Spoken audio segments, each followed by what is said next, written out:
We're here with Chris Morris, the master distiller for Brown-Forman. Chris makes Woodford Reserve and Slane Irish Whiskey and Old Forester and other really cool one-off releases. And we're going to talk a little whiskey today, but we're going to do it in the style of the Pivot questionnaire that you frequently see on Inside the Actors Studio. So here we go. All right. Let's do it.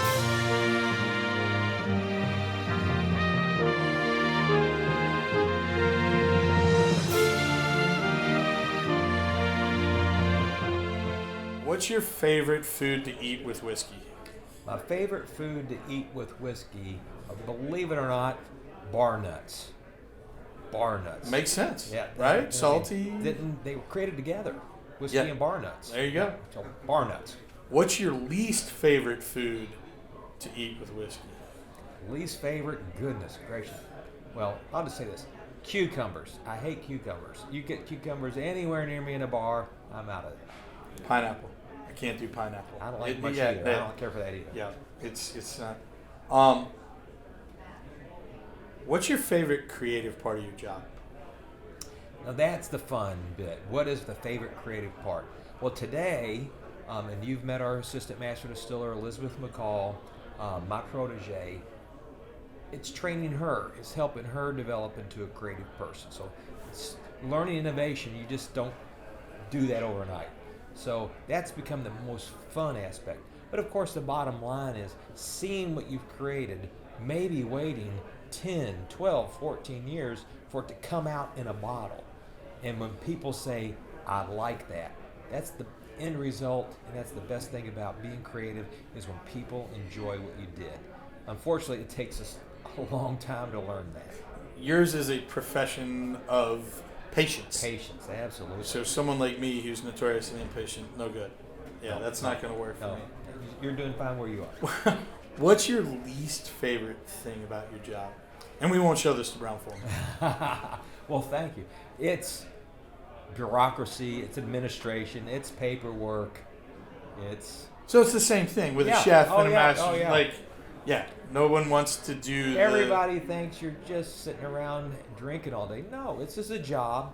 We have to report to the company, we have to report to the state organization, we have to report to the TTB, the federal organizations, to EPA, to HUD, not HUD, why did I say that? Well, you got too many three-letter federal EPA, agencies that you got to deal with. So Let's just put it at that.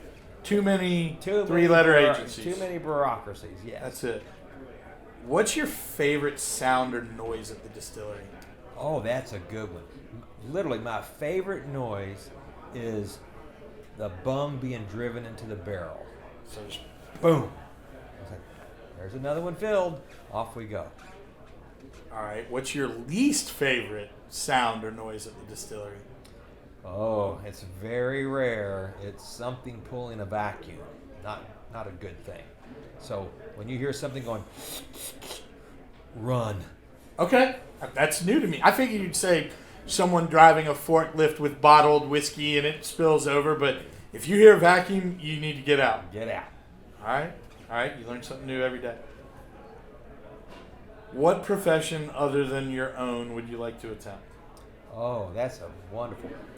If I was not a distiller, going back to your creative question, and my mother was an artist, a company artist for Brown-Forman, I would want to be an artist. Now, being one and being successful is another thing, but I would love to have been an artist of Got it. some ilk. Okay. That's awesome. What profession would you not want to do? Gosh, what profession? I have the highest regard for our salespeople. I would not want to be a salesperson, and that's tough. That's tough. I like helping them, but I don't want to be one of them. Got it. Okay. If heaven exists, what would you like God to say when you get to the pearly gates? Oh, I've been thinking about this as you were talking about our dearly departed colleague and others.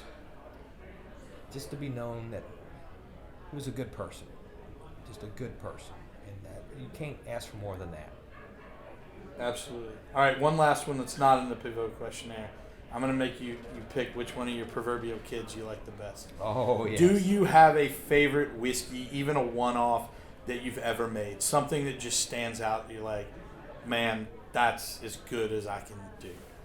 Well, I have one that stands out, and it's not because that's as good as it gets.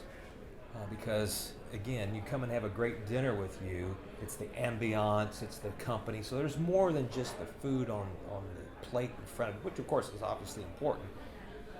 Our Masters Collection from 2006 Woodford Reserve Chardonnay finish.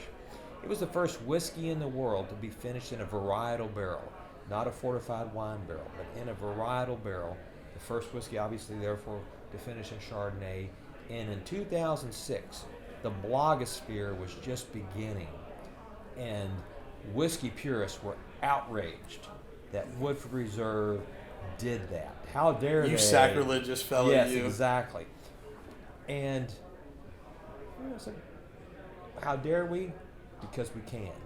Because we're going to take a chance. And it was a very good whiskey. It's an absolutely good whiskey. And it looms large in my memory because it was our smallest release, 11,393 bottles. We went through hell to make it, and I haven't tasted it since. Yeah, now I got to find a bottle. You realize now I'm on the search for the unicorn, right? It's the ultimate unicorn. You're not going to find it. You're not going to find it. I'm going to try. So that's You never why know. it, to me, is still a favorite. It was a challenge. We got grief from it. And now people come up to me, Chris, and say, when are you going to do that again? Yeah, because you guys set the standard. Nobody had done it before. And we might do it again, but in a little different style. Different. Yeah. So it's great to see you. Thanks for coming out. Thank you for having us Cheers, my tonight. friend. Cheers.